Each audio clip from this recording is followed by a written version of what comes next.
Hey everybody, how's it? Aloha, this is Jeeps here, your old composer here at the Decomposer Lounge, dissecting your favorite tracks, you taking me through the heavy metal journey and all the subgenres.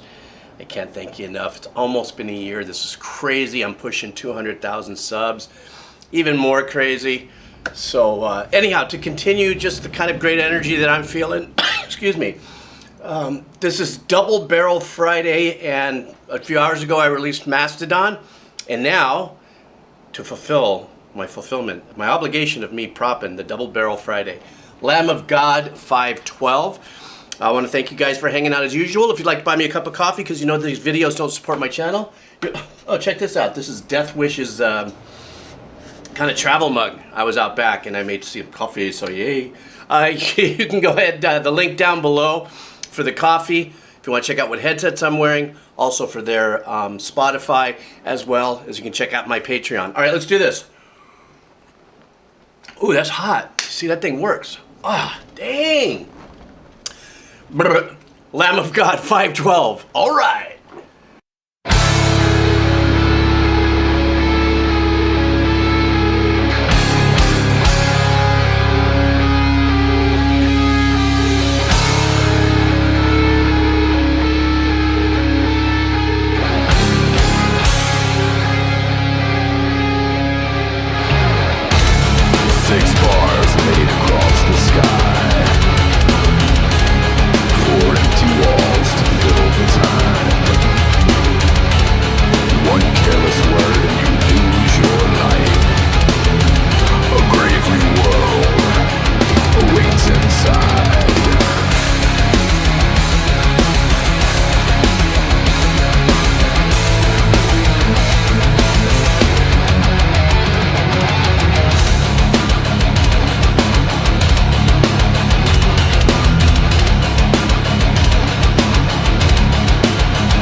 Man, powerful riff suey, you know, chop suey, riff suey. One of the things I really enjoyed at the very beginning is they open up with octave higher, obviously, and I was trying to figure out, okay, what's the tempo going to be? My brain goes into that auto mode and stuff, and then you know the guitars are lighting up a little bit before the drums come in, and it caught me off guard, the rhythm. Something that was really, first of all, the engineering on the drums is absolutely mental. It's so crisp and clear and punchy. Which is really important for me, you know, for an old guy with my listening experience, because I really listen on how musicians and bands of these genres actually, with those dropped guitar sounds and those chugging sounds, you know, it's got to be a beast as an engineer to make them crispy and clear, yet the attack of, you know, each one of those chugs and riffs and stuff like that, when they get exclamation pointed with with the kick, you know, the way the kick is doubling the riff seems to be really so important. There's in orchestrating in a real orchestra, there are little tricks that you do to extenuate, let's say, string runs, and then you double it with flutes and piccolos just to give it a little bit more of that snap to it. And excuse me. And to me, that's what that does. Something else I want to bring up before I move on is the first half of that verse. There was, you know, the riff of the guitar was being doubled by the kick, okay? And there were a few riff changes that happened up until this point. The second time this came around, what I really dug is that the chugging went straight forward, but the kick stayed in that pocket in that arrangement. So it didn't have to be this super staccato unison thing that they did in the first half. The second half, they changed it around. And that actually powered, to me, another level in the drive forward. Because now the guitar was just chugging straight forward on the eighths, it seemed like. But then the kick was still going. And the voice, too. This is, I think, the only second time I've done Lamb of God, or maybe third, I'm not too sure. I love this guy's voice. And I love the tone of it and how it fits in the pocket and stuff. I'm sorry, I'm going on too much here. I'm trying to shorten these reactions just a little bit. I'll save the stuff for the rest at the end. Okay, here we go.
Okay, I know we're probably going to enter a bridge or a solo section or something.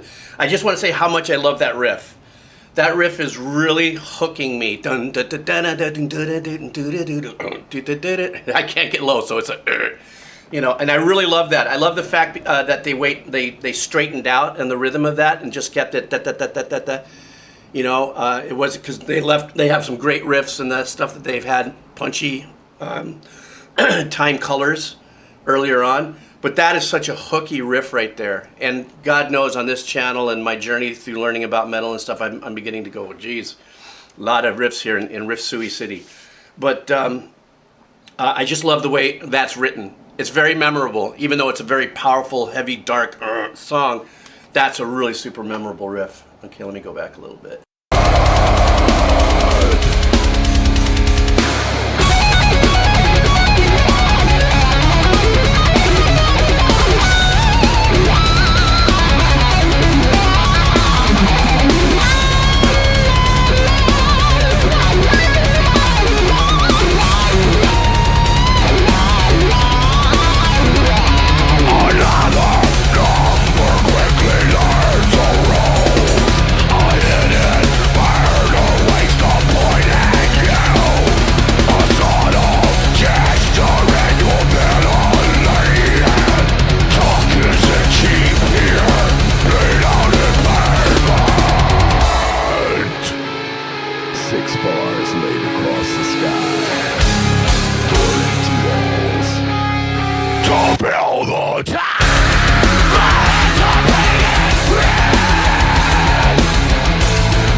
You know how I am, guys, about engineering dynamics. Something like that is so cool because it catches you off guard. I didn't think for 1 second that I was going to get caught off kind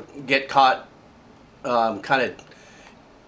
I was just in the groove of the track, and when they did that hard stop with the engineering, and it was just that vocal thing. That is just, to me, those kind of decisions that are being made is paramount to me when I'm saying how much time and energy people put into the recording and stuff. You saw me doing this, and it's because one of the very first instruments I learned was drums back in the Bonham, days, and Neil Peart and Bosio and all those guys and stuff like that.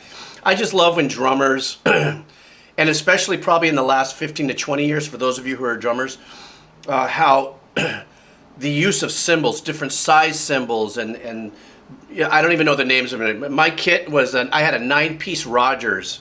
I wish I had a picture of that. But I had a 9-piece Rogers and maybe 3 cymbals. I had a ride and I had 2 crashes and stuff. Now there's an array of stuff that's just so wonderful. It sounds great. But even in the most visceral performing of drums and stuff, I've always been really kind of like, yeah, with the dynamics. Even when it's hitting the bells like it did when it went diggy diggy diggy diggy diggy. I mean, think about that. This is a powerful song. Great guitar playing. The bass sounds great. Everything is raw. But yet the power and the arrangement of just the bells of the cymbal and how it cuts through and what it adds, to me is, I'm sorry, I'm glamming a little bit on the drums because I glam a little bit on the drums. I'm usually about the bass and the guitars, vocals. And then once again, speaking of the vocals, this was absolutely, I did catch some of the lyrics on this too. I think I should probably do a lyrical breakdown. Maybe I should do a lyrical breakdown on this on Patreon. That's where I seem to do all the extra fun stuff over there. Anyhow, Lamb of God 512. Thank you guys for hanging out. This was a big week for me. I covered kind of my more powerfully responded to videos and artists and stuff, just some of them. And it was quite the journey. But next week I'm going to start drifting back in and peeling back the layers and the covers of. I've got quite a few artists and bands and stuff that I have looked at and go, I can't believe I haven't done this yet and that yet. So I'm going to try to fulfill the desires of the interweb people, you folks, you pure listeners, to see if I can keep trudging through that list. So anyhow, guys, once again, thank you so much. If you want to buy me a cup of coffee, super cool beans, you want to check out my Patreon, the link is down below, and also the link for Lamb of God Spotify is down below. Thank you guys so much. Have a great weekend. Aloha.